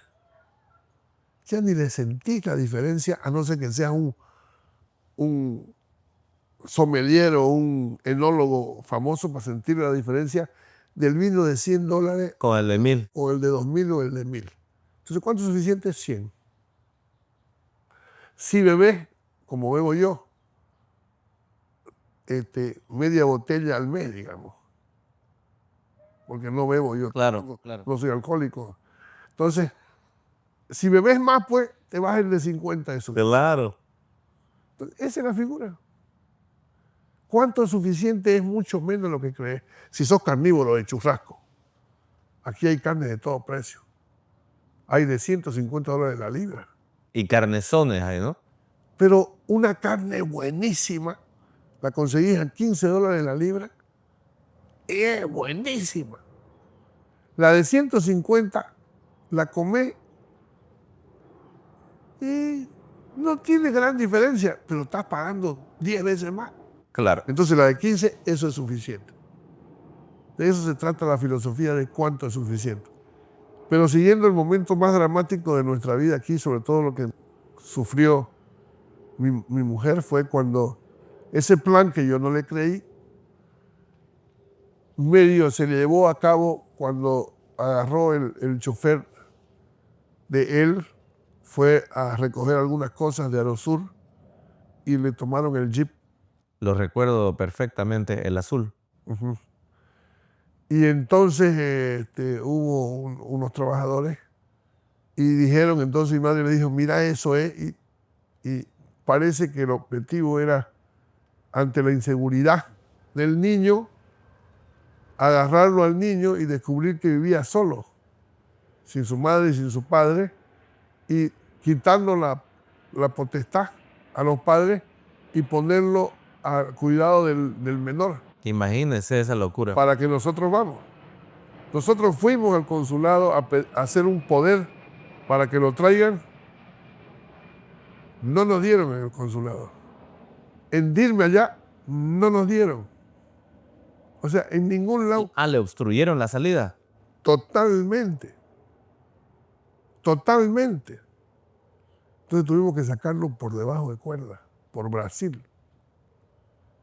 Y en Brasil, como no tenía el sello de salida, porque parece que habían alertado a todos los lugares que no podía salir,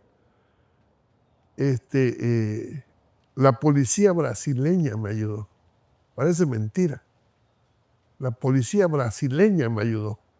Yo hablé con el jefe de la policía y hablé con una persona en Brasilia y me dijeron, entendemos su situación, déjelo en Corumbá, su hijo está protegido a partir de ahora por la policía brasileña.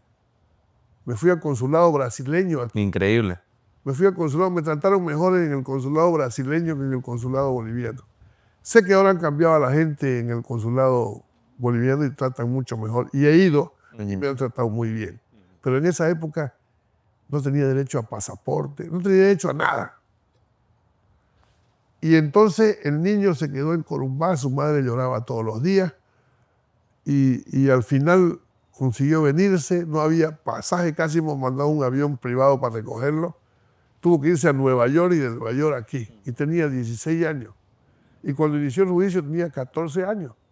Y era un juicio de unas deudas impositivas de Aerosur. Él no era ni siquiera director de Aerosur. Y me recuerdo la persona que estaba detrás de eso, una mujer que lo comenzó a exponer a él siendo menor de edad. Claro, Nadie Suxo. Ella. Corrupta como ella sola. Corrupta total. Que sacó hasta un organigrama. Y Sebastián, cuando se hizo, en teoría que era en el 2004, los delitos impositivos eran del 2004. ¿Cuánto tenía? ¿3 años? ¿4 años? No, pues Sebastián tenía 14 menos 6. Claro, 4 años tenía. 8. Claro. 8 o 6 años. Entonces es el pícaro más joven que ha habido en la historia del mundo. Claro. Carajo, un tipazo, ¿no? Y ese fue el momento, digamos, de donde estuvo, por lo menos mi mujer, y estuvimos muy, muy apenados. Estos Pokémones son de Sebastián. Ahí está. Ahí está Sebastián, del que estábamos hablando. Este es mi caverna, Su guarida. El opatorio. El opatorio. El opatorio. Aquí todo se vuelve opa. Aquí, como podrás ver, tenemos... Este es un área de placer y de trabajo también, de mucho trabajo. Ahí están la colección está ahora ya resumida a esto. Qué hermoso. No, esa es la nueva colección.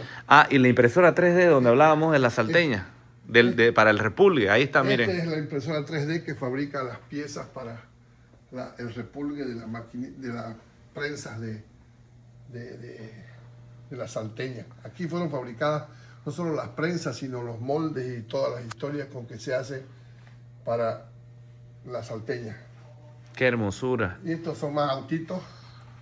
Aquí está, Aquí es donde se volvió dictador. Aquí me volví dictador, ahí está lo que yo le llamo la notaría. Este es mi notaría, ahí está, aquí me siento yo aquí me siento, enciendo mi computadora acá y Directo. tenemos el televisor, que es la pantalla de... Y tenemos, de ahí salió este libro. Ah, buenísimo. Aquí está La extraña historia del doctor Sápula. Y ese es mi nombre de escritor, de dictador. Ni un Brito Stein. Es el dictador. Por eso, hasta que por fin lo tuvimos acá y no pudo salir con sus compañeros. Y para mala suerte, cuando fue a su viaje de promoción en Cancún, los mexicanos, que son parecidos a los nuestros, lo devolvieron No. porque era asilado y se fue con un pasaporte gringo que decía asilado. Y dijeron, ese no vale aquí, y lo devolvieron. No. O sea que fue y volvió el pobre, no pudo ir. ¿Sufrió mucha traición? Bastante. Porque yo recuerdo que tenía, Chupa. esa es la palabra que nosotros usamos en Bolivia, pero una colección de lamebotas y gente Chupa. en teoría cercana. Los chupas, pues, son en exceso cuando tenés éxito. Y eso fácilmente... Bueno, la lección más terrible de eso se llama Judas, ¿no? O sea, no es una cuestión Claro. solamente de Santa Cruz. Es bíblico. Es bíblico, está en todas las historias. El traidor siempre existe, ¿no? Y es porque es una condición humana el traicionar. Y es una condición humana chuparle las medias, para no decir otra. Claro. Para que no nos bajen el video. Para que no sea un video de altas horas de la noche. Claro. Entonces, un chupamedia siempre existe, ¿no? Y esos son los más factibles de ser traidores, ¿no? Pero todo el mundo se aprovecha, pues, ¿no? O sea, se aprovecharon de lo que había. Y como te dije antes, era fácil echarle la culpa a un tipo que ya no estaba, donde el gobierno quería destruirlo. Entonces, había como una libertad total de hacer lo que te dé la gana contra Humberto Roca. Si aparecía, por ejemplo, una señora que decía que había violado unos chanchos, hubiera sido mejor, digamos, ¿no? O sea, cosas inverosímiles. Y así fue que ellos manejaron. Y bueno, yo me quedé aquí, volví en el gobierno de Yanine pensando en qué podía hacer. Y en esa época dije que había que meterle juicio a este presidente que hay ahora. Porque él desde esa época era responsable de lo que está pasando ahora. Y en todas las entrevistas que di en esa época que volví, que estuve 9 días, dije que tenía que meterle un juicio al presidente actual de Bolivia, porque él era el verdadero responsable de lo que iba a pasar en el descalabro económico. Porque era ministro de Economía. Por supuesto, porque inventó un modelo que no funciona, que no sirve, y porque es un racista. Los odia a los cambas. Todo es en La Paz. Parece presidente de La Paz. ¿Y eso qué hace? Hace odiarse a las personas. Y Bolivia no necesita eso. Bolivia necesita gente que la hunda. Que desarrolla, ¿no? Y que el que sea mejor para las cosas lidere. En ese sentido, Santa Cruz no ha sabido explicar bien su modelo. No ha sabido explicar para contagiar a Bolivia del mismo modelo. Porque La Paz puede ser igual a Santa Cruz, sí, y hasta mejor. Porque también tiene un área cultivable. Tiene, grandísima. ¿Por qué no lo hizo antes? Porque tenía un modelo diferente por culpa de los políticos. Está claro que los políticos en Bolivia no han servido, en línea general. Habrán algunos buenos, pero la mayoría son malos. Malea autodino, ¿no? Todo. El concepto era mamar, de donde sea, pero mamar. Y no les importaba de verdad el desarrollo de Bolivia. La muestra está que Bolivia nace con 2.200.000 kilómetros cuadrados y ahora tiene 1.098.000, menos de la mitad. Rifado, digamos, ¿no? Regalado. Y regalaron las mejores partes, Claro. las partes que podían producir después. Correcto. Pero después, con excepción de Potosí y Oruro, no, Potosí tiene con excepción de Oruro, todos los demás departamentos tienen regiones cultivables. Cochabamba, que era el lugar donde se cultivaba bien, con la reforma agraria lo fundieron. Y la reforma agraria suena pues bien En libro, en la teoría. en el concepto, pero en la realidad es una estupidez, porque en vez de quitarle tierra a la gente que tenía, ¿por qué le dieron las otras tierras si existen más tierras? Correcto. ¿Por qué tenés que, las que ya estaban trabajadas y las que ya estaban produciendo, por qué tenés que entrarte ahí? Y es lo que vemos ahora, los avasallamientos. Han disfrazado esa teoría con unos tales interculturales. Yo no entiendo qué es lo intercultural. Claro, No tienen cultura esa gente. ¿Por qué? Porque son avasalladores, son ladrones, son pícaros. claro. Pero no, son los interculturales. No, son los ladrones, es una mafia organizada. Avalada por el gobierno. Exacto. Y entonces dicen que esas tierras nos pertenecen.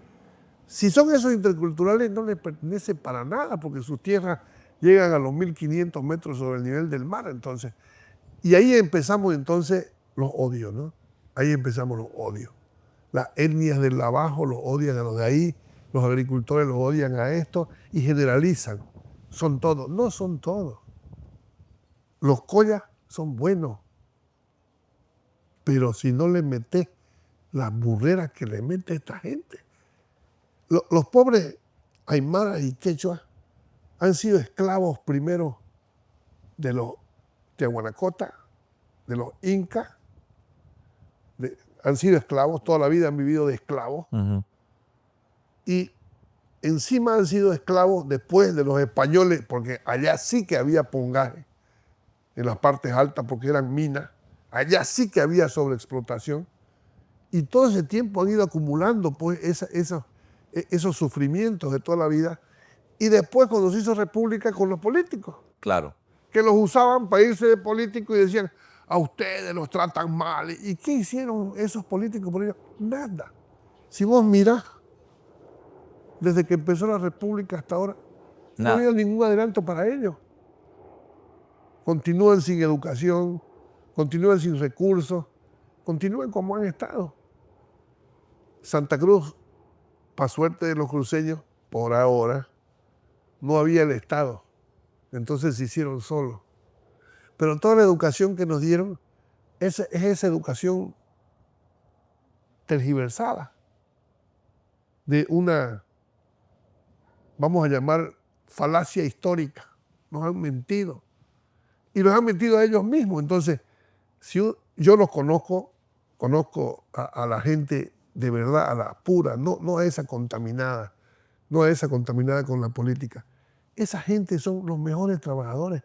Bolivia tiene capacidades increíbles. Miraron los que se van a la Argentina. Increíble. Hacen negociaciones, ¿no? Y son unos tipos extremadamente trabajadores. Correcto. Pero en Bolivia los convierten en un problema social. Increíble. Le meten el odio, le meten la envidia. Tiene los políticos para conseguir su voto. Increíble.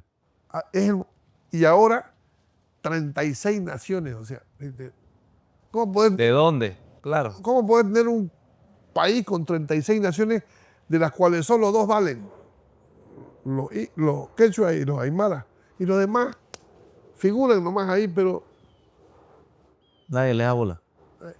Porque además, tu país es uno solo, no tiene naciones, tiene etnia. No tiene naciones. Todos, si quieren ser todos bolivianos, tenés que olvidarte pues de incentivar cada vez más el colla contra el camba. Y eso es lo que hacen todo el tiempo. Claro que es un discurso político, ¿no? El presidente de la República, cuando se suben los precios por culpa de él, dice, los cambits nos están fallando. Nos están mintiendo, los cambits. ¿Cómo querés entonces que la otra población entienda?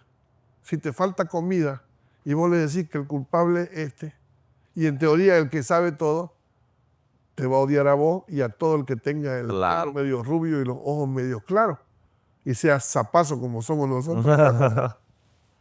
Totalmente de acuerdo. Es un momento, creo, de que todos construyamos una nueva cosa, olvidándose esa parte y siguiendo el modelo que funcionó, que es el de Santa Cruz. Sin duda alguna. No siguiendo un modelo que ya no funciona, que nunca funcionó, no es que ya no funciona. En 200 años de Bolivia solo han habido 3 presidentes de Santa Cruz, 3. Y esos 3 presidentes de Santa Cruz han marcado. Bueno, uno no marcó nada porque era el Joker. Cada vez que no sabían a quién poner de presidente, lo ponían a José Miguel de Velasco. Y entonces sus periodos eran tan cortos que el hombre bueno no podía hacer muchas cosas. Claro. El otro fue Germán Bush. Germán Bush, que lo suicidaron. Lo suicidaron, ¿no? Sí, lo suicidaron. Claro. Porque estorbaba. Silencio y chau. Porque lo estorbaba. Y Banzer, que hizo unas cosas importantes, tan importantes que volvió a ser presidente, ¿no? Por la vía democrática.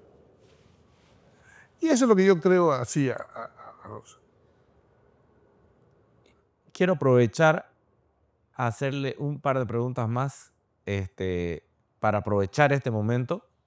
Mucha gente ha estado hablando en las redes sociales por todos lados y de hecho se hizo una tendencia. Hay que cobrarle, ¿no? Claro, hay que cobrarle. La vamos a blurear en el video. Bueno, mucha gente ha estado hablando en las redes sociales.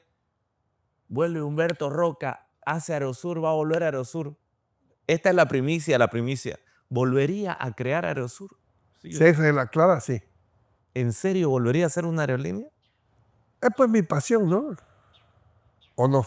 Obvio. Vos que has estado ahí. Obvio, claro que sí lo sé. Es mi pasión, la aeronáutica es mi pasión. Desde niño los aviones me encantaban, desde niño armaba aviones, los pintaba, tenía de control remoto, o sea, yo no puedo vivir sin aviones. Ahí está la muestra, aquí en mi casa pasan por encima todo el tiempo. Correcto. Ahí está uno, mira, viene, escucha. Entonces yo no puedo, no concibo mi vida si no tengo algo que ver con la aviación. Y Bolivia en este momento sí necesita una línea aérea de verdad. Entonces, si existen reglas claras, si depende el que salga del presidente, el gobierno que sea, que es muy importante el mensaje para los dos, que no se insulten tanto entre ellos porque se necesitan. No importa quién gane. Cabe resaltar que estamos haciendo este podcast un día antes de las elecciones, ¿no? Es sábado 18 de octubre, entonces posiblemente van a ver este análisis luego, ¿no? Claro. Es muy importante, ya que estamos hablando a la Cámara, es muy importante decirle a todos en Bolivia que voten por el que quieran, pero a los responsables, a los candidatos, hay que decirle de que después se junten. Bolivia necesita que estemos todos juntos porque lo que viene es peor de lo que creemos. Y no es un deseo mío ni nada por el estilo, sino un análisis frío. Bolivia nunca ha tenido gobiernos tan malos como estos dos últimos de Evo Morales y de Luis Arce Catacora. Han sido de lejos los peores gobiernos de toda la historia de Bolivia. Este ha sido el clímax de la corrupción y de las metidas de pata y de las medidas totalmente demagógicas. No puede haber gobierno peor que estos dos en la historia de Bolivia, porque no solamente han destruido la economía, han destruido la institucionalidad. La corrupción está en niveles increíbles. En Santa Cruz también la corrupción está a niveles increíbles. Todo está corrupto, justicia, ministerio público, ministerios. Donde uno ponga está corrupto. Entonces, yo la verdad es que pienso que son unos machazos estos señores que quieren ser presidentes de un país que necesita medidas terribles, y por eso yo creo que deberían unirse todos los que quieren una Bolivia para hacer un gobierno fuerte y aplicar las medidas que tienen que hacerse. Ese es mi deseo, ¿no? Eso es lo que yo creo y lo que veo. Creo que es el sentir de muchos también. Sí, esa es la figura. Entonces, y si este gobierno hace reglas claras, por supuesto que yo voy a insistir en una nueva Aerosur que se va a llamar Neosur. Te doy el nombre. Neosur, Neosur. Nueva Aerosur. primicia. Primicia. Tengo uno. Y haría otras inversiones también. Por supuesto, por supuesto. Yo si retorno a Bolivia, no es para mirar.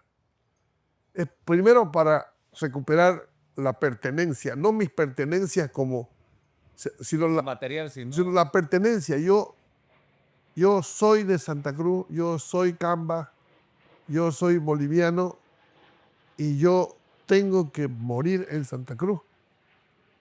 No quiero que sea como mi mamá, la pobre que no pudo volver porque le metieron juicio, incluyendo ese ladrón que se llama Mario Chávez de nuevo, que le hizo juicio a mi madre por su terreno propio de mi madre y no pudo volver por el gobierno y porque no quería acordarse de lo que se habían metido en su quinta y acabó muriendo acá, en Estados Unidos, mi mamá.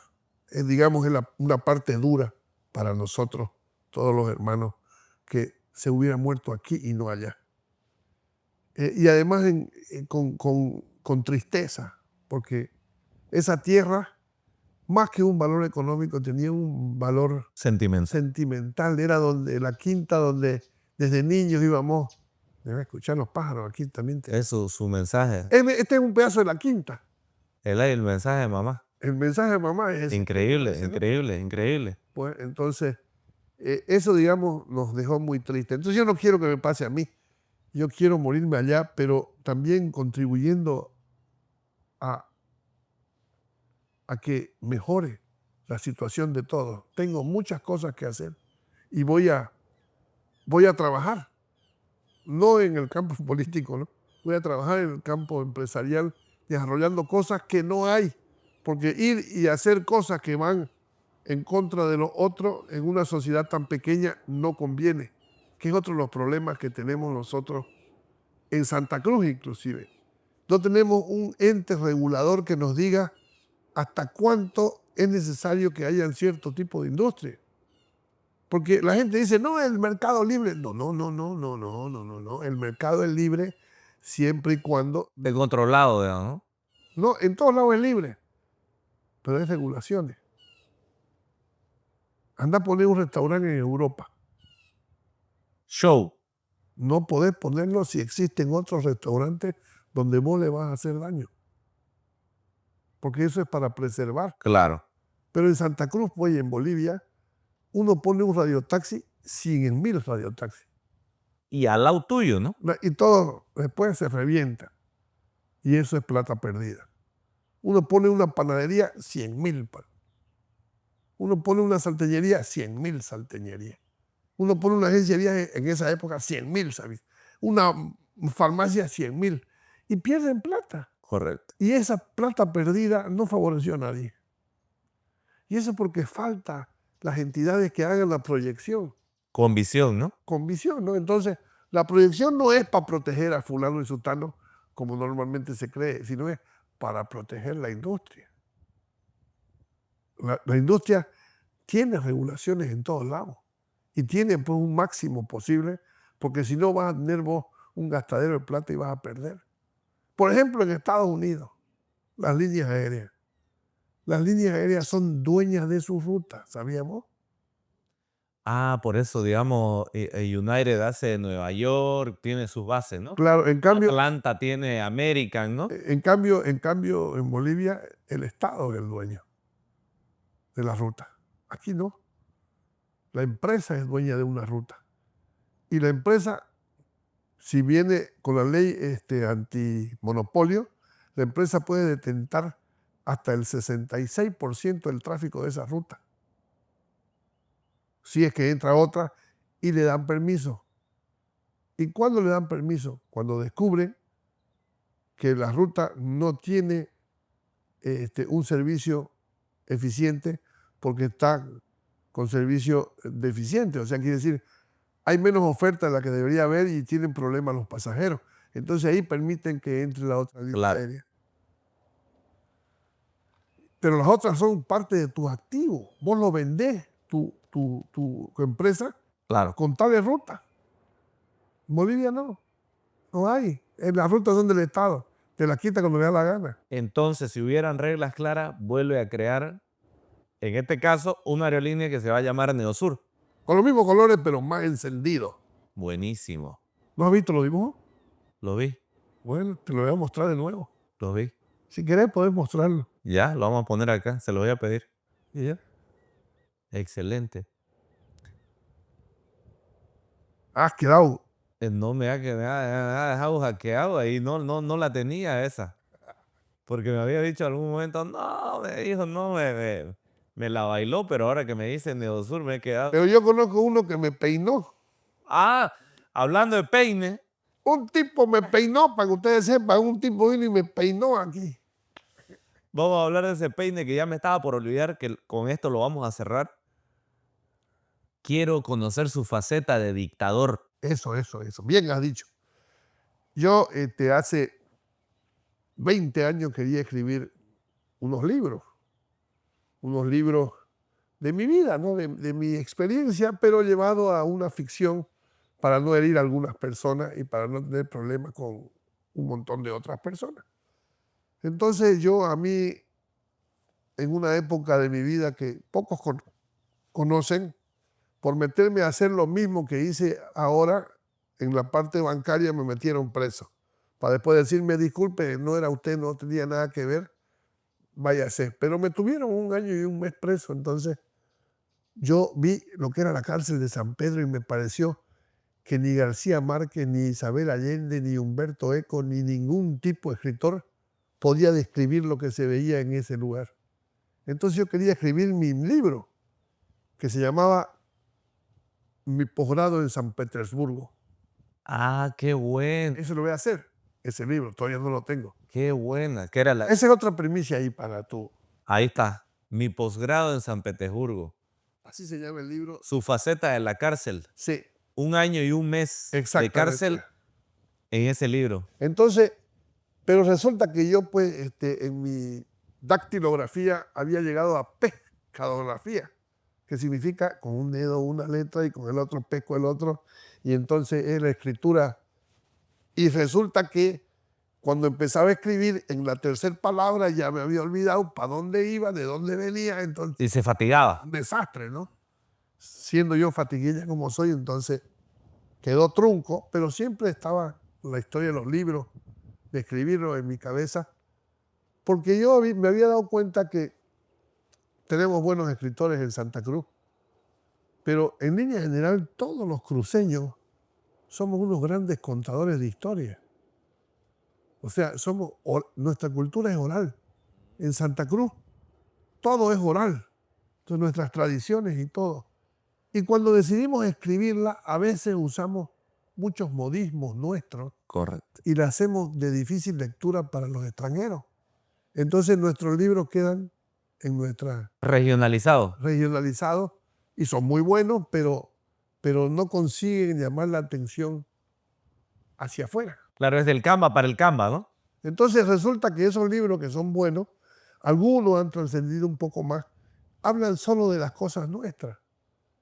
Si bien en el 100 años de soledad habla de las cosas de él, pero le dio el realismo mágico y le dio otras historias exóticas, digamos, que hicieron suceso.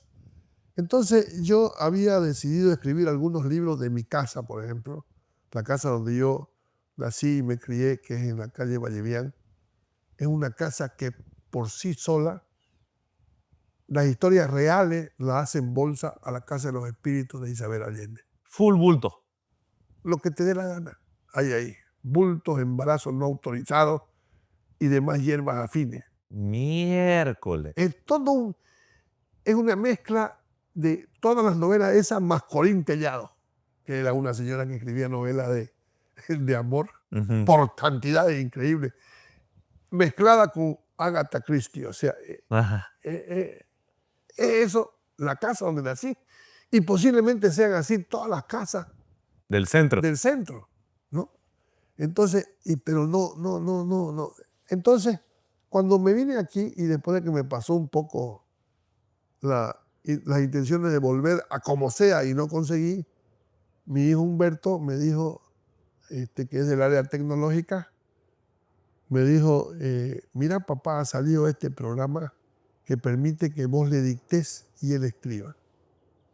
Ah, le dije, y entonces yo dicto y él escribe y sí, entonces me lo compró carísimo, creo que costó $2,000 el programa en esa época, hace 10 años, y era una especie de inteligencia artificial primitiva. Ah, qué interesante. No me acuerdo cómo se llamaba, él lo tiene, y era un programa que iba aprendiendo de lo que vos hablabas. Entonces vos hablabas y pero tenía vos que ponerle la coma, las mayúsculas, y tenías que cuando decías tenías que decir coma y él ponía la coma. O sea, Si no, no lo ponía. si uno no lo ponía, entonces vos tenías después que mirar dónde era el punto, o sea, y además escuchaba mal y escribía lo que no era. Entonces vos tenías que hacer un pedacito y corregirlo, un pedacito, y te cortaba pues la inspiración, ¿no?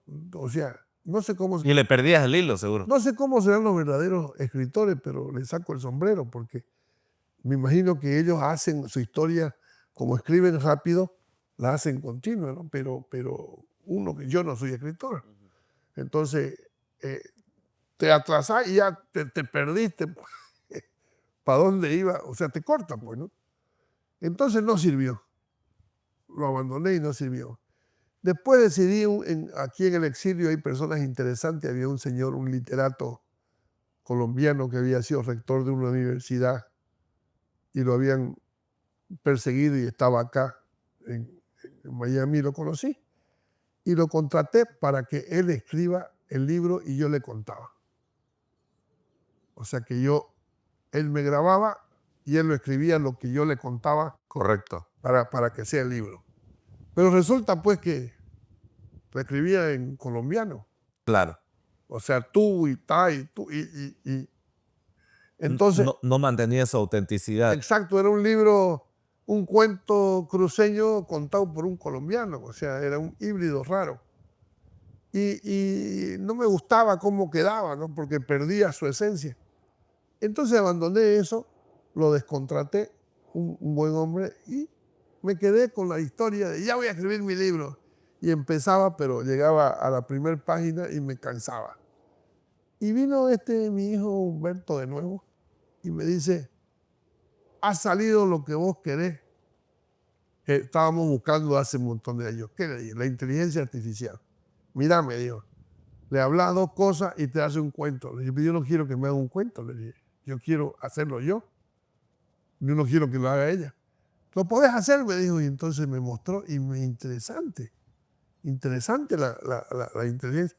Empecé y metí a la pata a la señora esta, la inteligencia, que se llama Ofelia, le he puesto el nombre. Ajá. Ofelia. Ofelia, se iba por su lado, así que después de unos 2 días de insultos a la señora Ofelia, al final yo estoy pasmado con la inteligencia artificial. Al final ya me reconoció como el mandante de esa máquina y lo hice el chat GPT pagado, el chico, no el y descubrí que, por ejemplo, su memoria es corta, entonces tiende a chiparse después, tiende a hacer, y es metichi, entonces tenés que decirle claro que no sea metichi y que escriba lo que vos le decís. Y lo escribe y lo corrige. Funciona como un editor. Qué bueno. Como un editor, como un corrector. Un mega editor. No, igual necesitas un editor, ¿no? Porque como él no tiene el feeling, y como yo todos los libros que estoy haciendo los dicto en voz, Claro. no en tú. Claro. Y el voz cruceño es imperativo, es a diferencia de los otros voz. Nosotros tenemos un voz muy imperativo. Entonces, me costó eso, pero ya conseguimos. Entonces, le escribo, lo que hago es dictarlo antes, mirar todo lo que escuchó, porque escuchan, ¿no? Que me lo escriba antes de escribirlo y ahí lo reviso, lo corrijo, y entonces él ya le pone las comitas y lo compone un poco si es que está. Porque uno cuando cuenta algo a veces hace pausas innecesarias o a veces se equivoca. Claro, porque Entonces, lo estás analizando, digamos. exacto. Y además estás creando, ¿no? Claro. Entonces yo, en vez de escritor, soy dictador. ¿No? Escribo poquito, ¿no? Pero en realidad yo dicto. Entonces soy un dictador, eso me gusta. Suena feo, ¿no? Claro. Pero es la verdad. O sea, tenemos que ser. ¿Y qué ha hecho ahora? Bueno, en mi proceso de dictado, y me peleo con la máquina, ¿no? Para que no le cambie lo que dicto.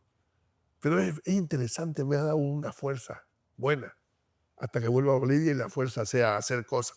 He hecho, pensé, y te lo cuento, para que todo el mundo lo sepa. Si hago un libro grande que se llama La Gran Vía es un libro que tiene enigma, filosofía, todo, es un compendio. De 1400 páginas no lo va a leer ni mandrake. Nadie. En esta época donde Netflix es más importante que leer libros, ¿no ves? Correcto. ¿No ves? No, es que me está molestando porque dice que no lo he leído. Y me peinó, me dijo, ya lo leí. Bueno, entonces dije, no, lo que voy a hacer es largarlo en 6 novelitas cortas, Correcto. y en las 6 novelitas cortas la voy a hacer de 3 cuentos largos cada novelita. De tal manera que sea fácil leerlo, terminas un cuento y cada cuento termina el cuento. Y el otro cuento termina, pero es continuación de este, y el otro así va yendo, y entonces vos tenés ya... Es llevadero, digamos. Exacto, una novelita chica. Y así he hecho, entonces yo calculo que la próxima semana termino mi 6º libro. Ya lancé uno en Santa Cruz, La extraña historia del doctor Sápula, que no lo tengo aquí, pero ahorita lo vamos a traer. Belleza. Ese libro es un libro escrito en un español muy sencillo, procurando no usar palabras difíciles, todo en voz. Yo sé que en Santa Cruz usaba mucho el usted, pero he querido que para que se caracterice sea en voz y de tal manera que uno sienta que está leyendo al narrador. Correcto. ¿No? Y evité usar muchas palabras típicas nuestras porque eso Lo cerraba mucho el libro. lo desenchufa. Y busqué un motivo universal para atraer al lector internacional de lo universal a lo nuestro.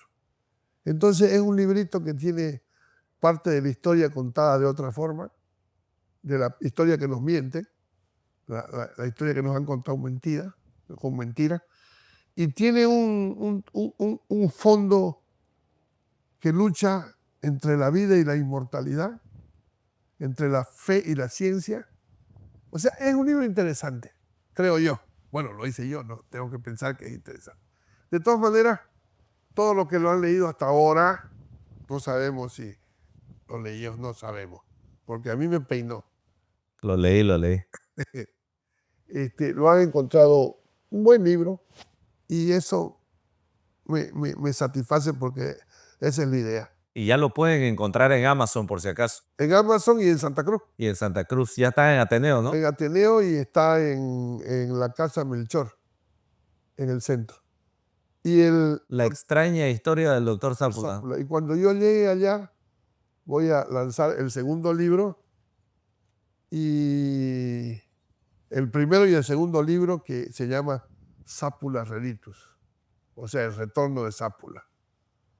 ¿Y el tercero ya sabe que se va a llamar o no? Ya tengo los nombres. ¿Vos querés la primicia la completa? primicia, claro. Son 6 libros. El primero se llama La extraña historia del doctor Sápula, el segundo Sápula Relitus, el tercero Los forasteros del Zaguán, Buena esa. el cuarto La dama del silabario, el quinto se llama La alquimia de la vida y el sexto es Los guardianes de la herencia. Buenísimo. Entonces esa es la saga completa del libro La Gran Vía. La Gran Vía. Y La Gran Vía, cuando salga, después de que salgan todos estos libros, va a tener partes expandidas de lo que no existe en los libritos. Buenísimo. Y entonces va a ser un libro de 1400 páginas. Buenísimo. Estos otros son chiquititos, son de 130, 140 páginas. Pero está directo, ¿no? ¿Lo leíste vos? Lo leí. ¿Y qué te parece? A ver. Espectacular, de verdad. De hecho, yo estoy tratando de sacar conclusiones a quién se refiere, aunque él me diga que no, que es una novela, no, pero a quién se refiere, por decir, desde Drácula, que no les voy a tirar ningún spoiler para que ustedes lo lean. Bueno, el primer cuento se llama El vampiro que extrañaba el café. Ajá, pero tienen que leerlo. No quiero que él comience a darle spoiler para que no sea película vista. De todas maneras, para que quede claro, cualquier coincidencia que se encuentre dentro del libro es a propósito. Tío, muchísimas gracias De nada, hombre. por esta entrevista. Es la primera etapa. Se la propuse hacerla en el estudio y me dijo, no, hagámosla acá para que tengamos más charla por allá y que seguro va a haber mucho por hablar. Bueno, Muchísimas gracias por bien hecho. de verdad. Bien hecho. Espectacular.